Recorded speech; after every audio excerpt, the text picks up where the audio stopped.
ऋषिकेश, योग, गंगा और शांति का शहर। लेकिन इसी शहर के नीचे एक ऐसी कहानी दबी हुई थी जो अब फटकर बाहर आ गई है। कहानी उन इलाकों की जहां हजारों लोग दशकों से रह रहे थे, घर बना चुके थे, बच्चों की शादी कर दी, जिंदगी बसा ली। और अब अचानक उन्हें बताया जा रहा है कि जिस जमीन पर तुम खड़े हो वो तुम्हारी थी ही नहीं।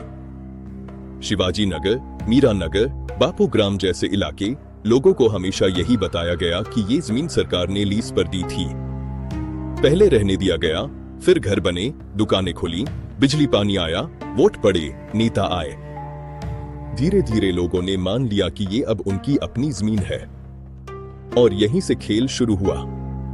लोगों ने प्लॉट बेचे, खरीदे गए, कागज बने, पैसे चले और सब कुछ नॉर्मल लगता रहा।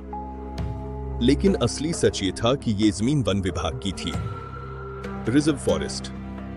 कानून की नजर में ऐसी जमीन न बेची जा सकती है, न कब्जे में ली जा सकती है।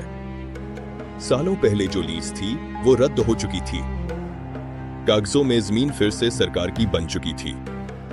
लेकिन जमीन पर जो जिंदगी बस चुकी थी उसे किसी ने रोका नहीं। सिस्टम चुप रहा, प्रशासन चुप रहा, और इसी चुप्पी में पूरा शहर एक टाइम बम पर खड़ा हो गया।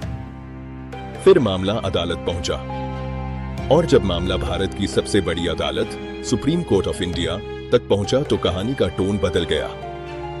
कोर्ट ने साफ कहा, अगर जमीन सरकारी और वन क्षेत्र की है तो उस पर कोई भी निजी हक नहीं बनता, चाहे वहां कोई 5 साल रहा हो या 50 साल। कानून भावनाओं से नहीं चलता। इसके बाद सर्वे शुरू हुए, नोटिस आए, जमीन नापी जाने लगी। और तभी लोगों को एहसास हुआ कि ये सिर्फ अफवाह नहीं है, ये सच है।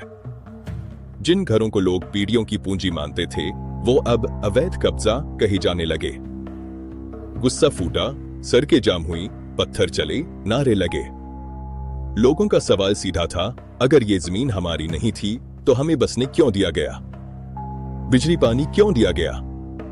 टैक्स क्यों लिया गया? यह कहानी सिर्फ ऋषिकेश की नहीं है। ये कहानी है उस सिस्टम की जहां सरकार की लापरवाही, लोकल माफिया और आम आदमी की मजबूरी तीनों मिलकर एक झूठी स्थिरता बना देते हैं। सालों तक सब ठीक लगता है और फिर एक दिन कानून दरवाजा खटखटाता है, बिना चेतावनी। आज सवाल ये नहीं है कि जमीन किसकी है। सवाल ये है कि अगर गलती सिस्टम की थी तो सजा सिर्फ आम लोगों को क्यों? और अगर कानून सच में सबके लिए बराबर है तो इतनी बड़ी सच्चाई सामने आने में दशकों क्यों लगे? ऋषिकेश आज शांत नहीं है। गंगा बह रही है लेकिन किनारों पर डर है। क्योंकि जब जमीन पैरों के नीचे से खिसकती है तब इंसान को समझ आता है, घर सिर्फ ईंटों से नहीं बनता, भरोसे से बनता है। और यहां भरोसा ही सबसे ज्यादा टूटा है।